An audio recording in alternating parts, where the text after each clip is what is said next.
અબો કોની હારે વાત કરશો? મારા મમ્મી હારે વાત કરું છું. આ શું કરો છો જસ્મીન તમે? જો તારે મારી હારે રહેવું હોય ને તું છે ને તારા ઘરના એક કોઈ મારે ન જોઈ. જો હવે મને ખબર પડી ને કે તારા ઘરના કોઈ હારે વાત કરી તો એ દિવસ છે ને આ ઘરમાં તારો છેલ્લો દિવસ હશે. એટલે તમે એવું કહેવા માંગો છો કે મારા મમ્મી પપ્પાને ભૂલી જાવ? આ વાત તમે ભૂલી જાજો, કેમ કે એવું તો ક્યારેય નહીં બને. કેમ એવું કેમ નહીં બને? જે માએ મને 9 મહિના પેટમાં રાખીને જન્મ આપ્યો અને જે બાપે મને મહેનત કરીને ભણાવી ગણાવીને મારા સપના પૂરા કર્યા અને તમે એમ કહો છો કે એને ભૂલી જાવ? તો એનો મતલબ તો એ થયો ને તું મને પ્રેમ નથી કરતી. પ્રેમનો મતલબ એ નથી કે હું મારા મા બાપને ભૂલી જાઉં. તમારા માટે હું મારું ઘર અને મારા મા બાપને મૂકીને આવી છું. ઈ તો જો તું હજી આવી ને એને તો હજી થોડાક વર્ષો થયા છે. મારી મમ્મી હે ને 30 વર્ષ પહેલા એનું ઘર મૂકીને અહીં આવી હતી અને મારા પપ્પા એને આ બધું મારા માટે કર્યું, મને અહીંયા સુધી ભોગાડ્યો, લાયક બનાવ્યો. જો એ બધાને હું તારા લીધે તારા કહેવાથી મૂકી શકતો હોય તો મારા માટે તું તારા મા બાપને ન મૂકી શક? હવે કોને ફોન કરશો? મમ્મીને. તમારા મમ્મીને. ભૂલ થઈ ગઈ છે હવે મારાથી, તો સુધારવાનો એક મોકો તો આપો. હા મમ્મી, તમે ચિંતા જરાય ન કરતા. હું છે ને આને વાત કરીને એટલે બે ભાઈઓને વાત કરીને એને સમજાવશે અને આ સમજાવશે ને એટલે સમજી જાય. પણ તમે ઉપાધિ ન કરતા હો. હા, અને રોવાનું બંધ કરો તો. હા, આમાં રોવાનું ન હોય. હું આગળ એને વાત કરીને બસ તમને ફોન કરું હો. હા, જય શ્રી કૃષ્ણ. શું થયું? કોનો ફોન હતો? મારા મમ્મીનો ફોન હતો. એમાં થયું છે એવું, બે ભાઈઓ જુદા થઈ ગયા, બે ના ભાગ પડી ગયા, પણ બે માંથી કોઈ ભાઈ મમ્મીને રાખવા તૈયાર નથી. બોલો, હવે નાનો ભાઈ મોટા ભાઈ ને એમ કહે છે મમ્મીને તું જ રાખ, જે ખાધા ખોરાકી થાય ને હું તને આપી દઈ.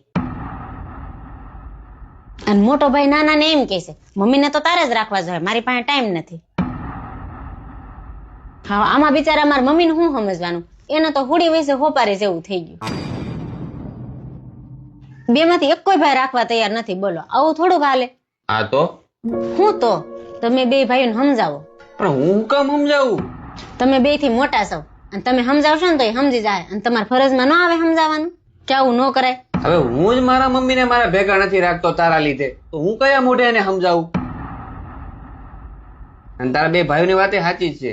જે રીતે તું અમને કહેતી હતી ને સમજાતી હતી ને મારા મમ્મી માટે કે અમારે બહાર જવાનું હોય, અમારે કામ હોય એટલે અમે નહીં રાખીએ, એમ એ લોકો કહે છે.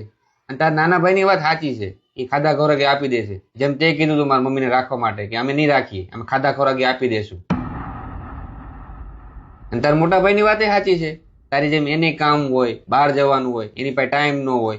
જેમ તે કીધું તું મારા મમ્મીને રાખવાના હતા ત્યારે કે મારી પાસે કામ છે, ટાઈમ નથી, મારે બહાર જવાનું હોય. બસ એવી રીતે એ લોકો કરે છે, એની પાસે કે ભાઈ ટાઈમ નથી એટલે એ નહીં રાખે. હવે તમારે બધાને કરાય શું ખબર છે? શું કરાય? જો બે માંથી એકે ભાઈ રાખવા તૈયાર ન હોય ને તો તમારા મમ્મીને છે ને તમારા વૃદ્ધાશ્રમમાં મૂક્યા હોય. આ તમે કેવી વાત કરો છો? અને એ થોડું ખારું લાગે? મમ્મીને થોડાક વૃદ્ધાશ્રમમાં મૂકવા જવાય? હું કામ મૂકવાનો જવાય? જયારે અમારા મમ્મીને રાખવા, આ તો મારા ભાઈ હારો કે એને રાખ્યા, નકર અમારે તો અમારા મમ્મીને વૃદ્ધાશ્રમમાં જ મૂકવા જવાના હતા ને. એ મારી બહુ મોટી ભૂલ થઈ ગઈ, મને માફ કરી દો ને. આપણે કાલે જ મમ્મીને ઘરે લઈ આવશું ને હું હાચવાય અને સેવાય કરે. પણ તમે ખાલી એટલું કામ કરો, મારા બે ભાઈઓ હારે વાત કરીને તમે એને સમજાવો કઈક અને મારા મમ્મીને સોલ્યુશન કરી દો ને. જયારે પોતાના ઉપર વીતે ને, પોતાના માની વાત આવે ને ત્યારે ખબર પડે. માં હું બધા નડે? તમારી વાત હાવ સાચી છે. જયારે મારા મમ્મી ઉપર વીતી ને ત્યારે જ મને સમજાણું. મિત્રો આ વાત ઉપર તમારો શું વિચાર છે ને કોમેન્ટ જરૂર કરજો. અને અમારો આ વિડીયો સારો લાગ્યો હોય ને તો 10 પરિવારને મોકલી દેજો. હું માનું જ નહીં, એવું ક્યારેય કે જ નહીં. હમણાં હું એને પૂછું છું. જસ્મીન, તમે મારા મમ્મી પપ્પાને અહીંયા આવવા ના પાડી? હા, મેં જ ના પાડી છે. એ બુઢિયા અહીં ન આવે. જસ્મીન, જરાક ઇજ્જતથી વાત કરો. એ મારા મમ્મી પપ્પા છે. તમને ખબર છે ને હું થયું છે? મારા ભાઈ ભાભી એને ઘરમાંથી બહાર કાઢી મૂક્યા છે. તમે ભૂલ કોની છે? તું આટલી બધી હું કેમ ટેન્શન લેશો? પણ એ ગમે એ કરે ગમે ત્યાં રહે, તારે શું છે? યાદ છે તે હું કીધું તું કે આ ઘરમાં ખાલી આપણે બે જ રહેશું, બીજું કોઈ નહીં. અને યાદ છે તને મેં જયારે મારા મમ્મી પપ્પા વિશે તને પૂછ્યું ત્યારે તે હું કીધું તું? મેં તને કીધું તું કે એનું ધ્યાન કોણ રાખશે, એ કોની સાથે રહે. તે હું કીધું તું? એને ધર્મશાળામાં મોકલી દો, એને ગામડે મોકલી દો.